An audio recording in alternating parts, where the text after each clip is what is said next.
Hello, good morning. Welcome to Gaming Insight for Monday, October 27th. I'm Steve Saylor. This is your gaming show of gaming news, accessibility news, or updates about my life. I have McDonald's iced coffee today. Wanted to treat myself, and it tastes good. All right. I am not officially back as of yet in making full-time videos. I'm still in a little bit of a burnout kind of period, but this story kind of came up over the course of the weekend, and I needed to talk about it. I needed to get out my thoughts about it because this is big news, and I don't know if I for one am going to welcome my robot Master Chief overlords on Team Blue, but it's gonna happen, and we gotta talk about it. So if you have not been keeping up with the news as of, I understand, hey, we want to get away from the news as possible. There was a big bombshell that was dropped on late Friday afternoon, this just before the weekend, at the Halo World tournaments that was happening over the course of the weekend. They've done this now a few times where they would release brand new Halo information at these tournaments. So because they announced basically that they were new, like when 343 switched over to Halo Studios. They or changed the name to Halo Studios. They announced some new projects that they were working on, or that they were working on, but they didn't say what they were. That got announced at this Halo tournament that they do, I think, pretty much annually. So this is not anything new, but it is something that is a big bombshell. From Jordan Midler over at VGC, confirmed Halo is getting a campaign remaster, and it's coming to PS5. You heard me correctly. Halo is coming to PlayStation. The console exclusivity war is over. Let's go into the article. Halo Campaign Evolved is a full remake of the campaign portion of the series' first game, Halo Combat Evolved. While no specific release date was announced, Microsoft has confirmed the game will launch next year. The game will feature 4-player co-op and completely rebuilt visuals. The game has been developed in Unreal Engine 5. This fully rebuilt campaign will introduce remastered 4K visuals, beloved Halo weapons and vehicles, plus brand new story content, according to Xbox Wire. You can watch the first trailer below. We've watched. Actually, you know what? I should probably actually watch the trailer. I mean, I have seen it, but for your context, we should probably watch it. There's probably going to be some Halo soundtrack stuff that I'm not going to play because I'm going to get copyrighted striked, and I don't wanna. So it's more about the visuals anyway. And that I kind of wanted to kind of go over, but looking at this footage, I'll be honest, I can't really tell fully whether this is just Halo, like the Halo remastered version of Combat Evolved, or this is Unreal Engine 5. I mean, here's the thing: when you're rebuilding a game from ground up, everything's going to look new. Everything's going to look different. They really and I do see it more on the Master Chief, the quality of the Master Chief, more than I do on anything else, because everything else kind of looks, yeah, okay, we've seen a good remastered of this version before.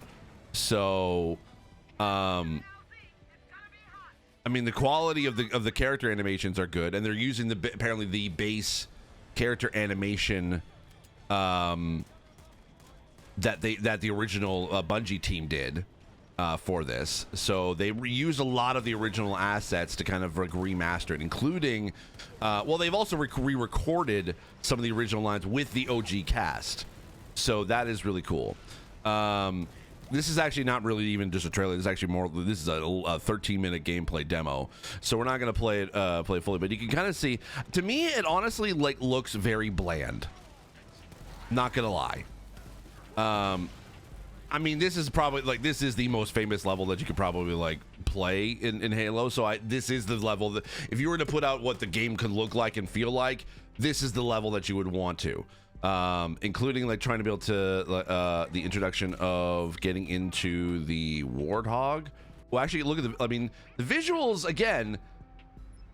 I don't know. It's like they look okay. They look like what you would expect for Unreal Engine 5. But I don't know whether or not it's like I'm like super duper impressed. Now this is actually something that I remember seeing some context of. Is apparently that they've added in a new seat on the Warthog. That basically it's like golf cart seat. It's like right in the back. You're sitting on the back bumper for 4-player co-op, which is something that is brand new. Also, as well, the Warthog can take damage. Yeah, so you can't just sort of jump over rocks and just land on people. Like you're gonna do some damage to the Warthog, and they have like different pieces that can basically like be destroyed or exploded just based off of the footage. So I do like the little details, like where the end of the gun barrel heats up and it turns orange on this.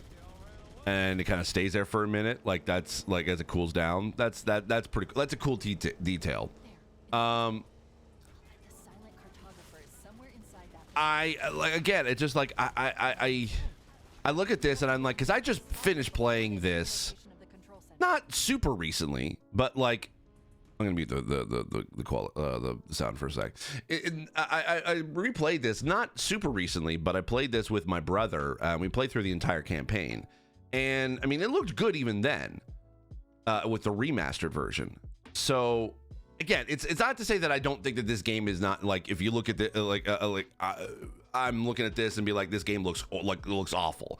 It looks great, but I think that the remastered also looks great, and especially when you look at the kind of the original graphics compared to what it is now. Like I think that obviously there is a market improvement over the original. But anyway, I don't know. Maybe it just looks kind of bland. It's in some points, and I think also GameSpot kind of agrees with me in that sense. So I'm not saying that I'm not the only one, but it definitely is something that I'm like, okay, oh yeah, all right, okay, I get it. But let's go back to the article so I can read it here. We wanted to start where it all began, with the original campaign that defined Halo. I'm going to pause this actually real quick. Confirmed executive producer Damon Kahn said, starting here means people will who have never played the game before will be able to understand the story from the very beginning, and that can help us chart a course forward with new Halo stories. Focusing on the campaign experience means we can concentrate fully on really capturing the atmosphere. The emotional impact of what made the first campaign so special and iconic. Tweaks to certain levels will be made to enhance the existing experience, according to the developers. We learned from Halo Combat Evolved Anniversary that there was still an appetite for things like better wayfinding, navigation, and diversity in enemy encounters, said creative director Max Zalgor. In the library specifically, which features several flood encounters, we wanted to reevaluate the pacing and enhance the environmental storytelling. We've added new lines to Guilty Spark, which guide players through the level, and there's new dialogue that gives more insight into the narrative as it plays out. We're not changing the stories. It's about refining and adding context to this moment and other levels like it, so players can stay on track. And then IGN had a little bit of like a Q&A with, I guess, some of the developers, and they were able to kind of get some more information. One of the questions they asked is, did you say remake? Yes, I asked Halo Studios. Sorry, this is written by who wrote this? Ryan McCaffrey over at IGN. Yes, I asked Halo. This is Ryan saying. Yes, I asked Halo Studios point blank if this is a remake or a remaster, and executive producer Damon Kahn said it's a modernized remake, a rebuilt version of the classic story that started it all. Since Microsoft has been publishing a lot of games on other platforms, does this mean Halo will be coming to PlayStation 5? Yes, Halo Combat Evolved will be released for Xbox Series X and S, PC, and PS5. And yes, I did clarify with Halo Studios that the PS5 version will be released day and date with the Xbox and PC versions. Is this weirder than Sonic games coming to Nintendo consoles? It's at least on the same level of weird, yeah. Is Halo Studios adding any PS5 Pro enhancements? I asked this question, and game director Greg Herman didn't say much, only telling me it's safe to say that it'll be tuned for the target devices. So it could mean that there could be a good PS5 Pro version, which I'm happy about. Okay, so when will Halo Combat Evolved be released? So far, all Halo Studios will say is 2026, but it seems highly likely that it will be released close to the 25th anniversary of Combat Evolved's release, which will be on November 16, 2026. In other words, fall 2026 seems like a safe bet. Campaign Evolved, does that mean there's no multiplayer? Sort of. There's a campaign co-op for 2 players in split screen or up to 4 players online. Crossplay is supported. I like that. Wait, crossplay, does that mean I can play co-op with my friends who's on a PS5 while I'm on an Xbox or PC? Yep. Finish the multiplayer thought. What do you mean by sort of with multiplayer? As this name suggests, this is campaign only. When I asked about why they're not also making Halo 1's fantastic multiplayer in Unreal Engine 5, think about how glorious Blood Gulch and Hang 'em High and Sidewinder would look in UE5. Game director Greg Herman told me, right now we're just focused on the 25th anniversary and the campaign here. Executive producer Damon Kahn added, Halo Infinite and Halo the Master Chief Collection provide really great experiences for multiplayer, which is true, though that doesn't help PS5 owners very much unless. Does this pave the way for Halo Master Chief Collection and Halo Infinite to get ported to PS5 to get PlayStation players caught up on the series? We'll have to check back on that one. Khan said there is an opportunity for us to grow the fan base. We're bringing the most players to Halo ever, so that growth is what we're truly invested in. And this paves the way for future stories and Halos. So maybe? Question mark. Will campaign involve be a full price game? I asked, but didn't get an answer. Personally, $50 feels about right to me without proper multiplayer. But Microsoft already tried to raise its first party game prices to $80 this year, so I'm probably going to be naively optimistic with that $50 thought. At least there's new single player content here, though. Yeah. Actually, there is new single player content. Yes, I didn't get any details beyond the very basic description. Campaign Evolve will include a 3-mission prequel story arc revolving around Master Chief and Sergeant Johnson. I asked if those missions will be available straight out of the box or if they'll need to be unlocked, perhaps by completing the campaign. Halo Studios did not have an answer for me. Okay.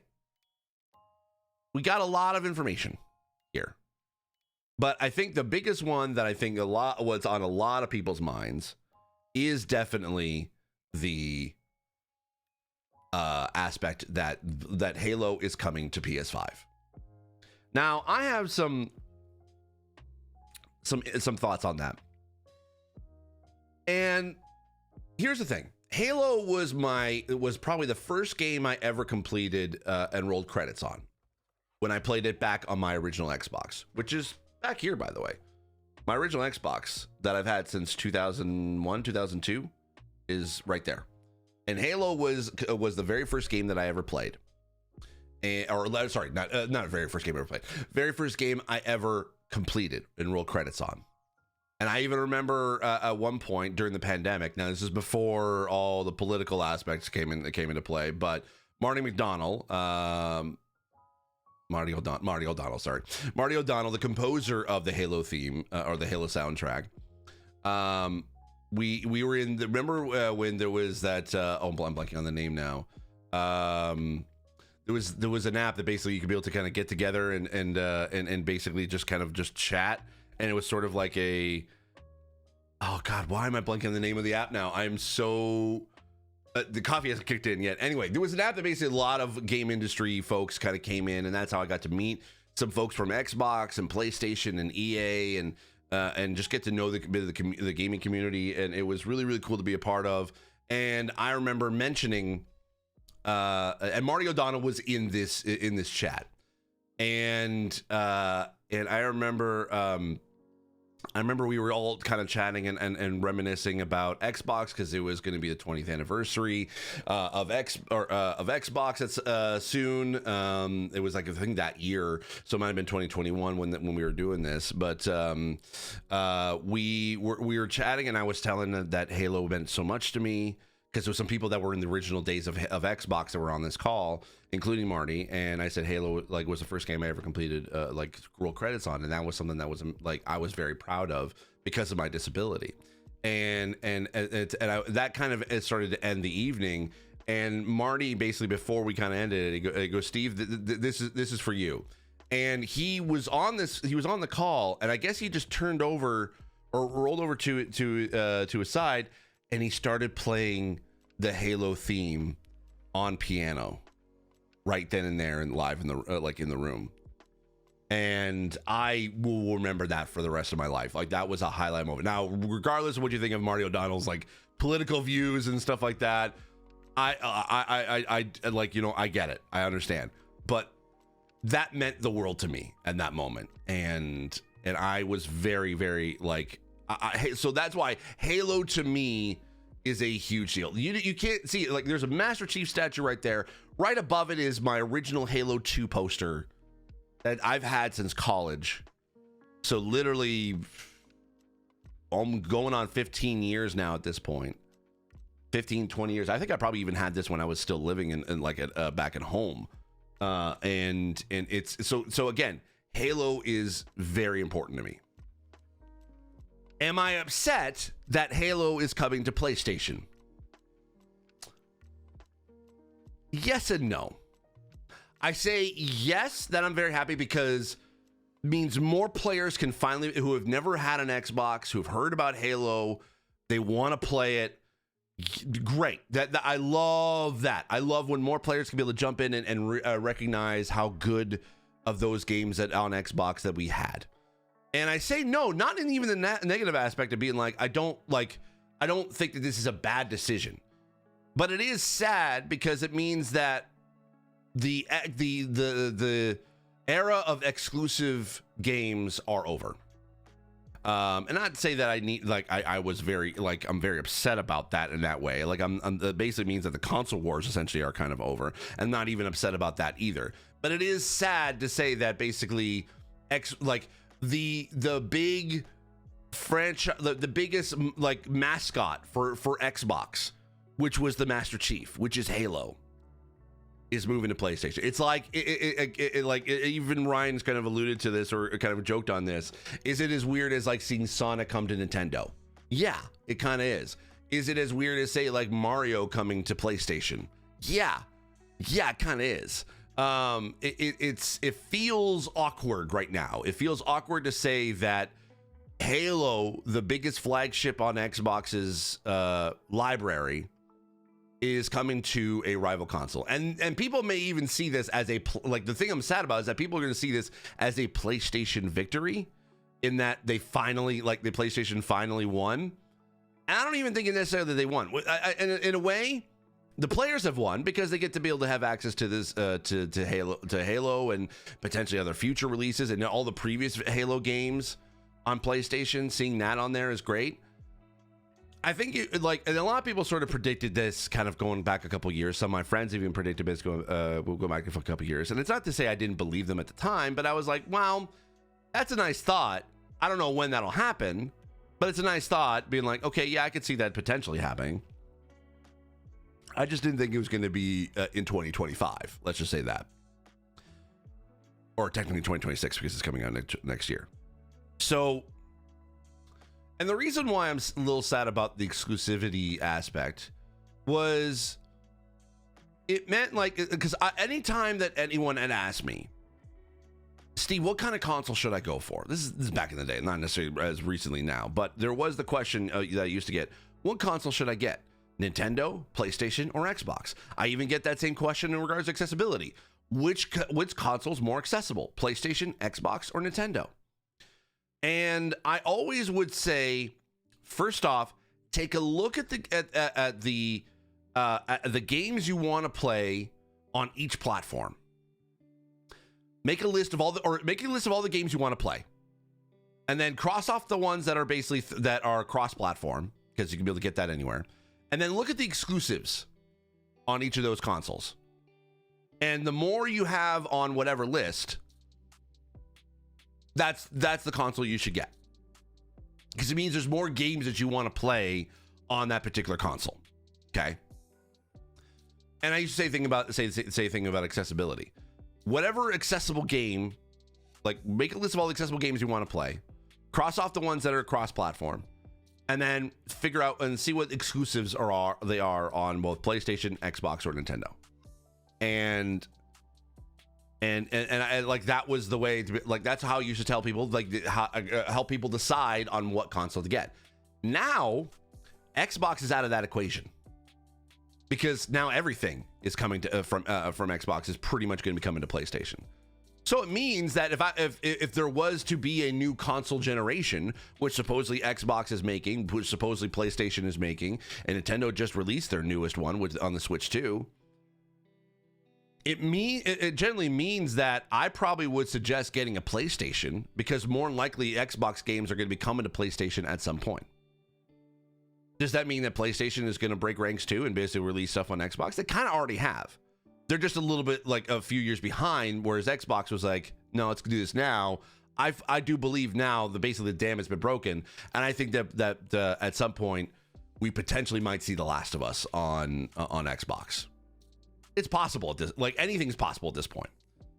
But it would mean that if that doesn't happen yet, and the new consoles come out, and we get a PS6 or an Xbox Series Z or something like that, that I would probably push people more towards PlayStation than I would for Xbox.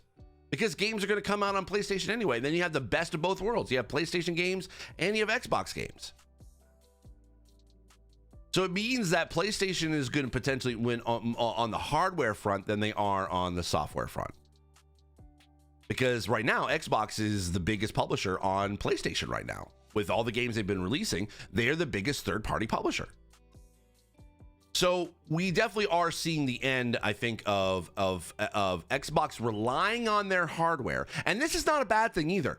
You got to remember, console hardware has always been sold at a loss. That's since the beginning of consoles. The companies always made their profits from software than they did with hardware. And Microsoft was very early on that, even on the PC side of things, not PC gaming, just on PC side of things.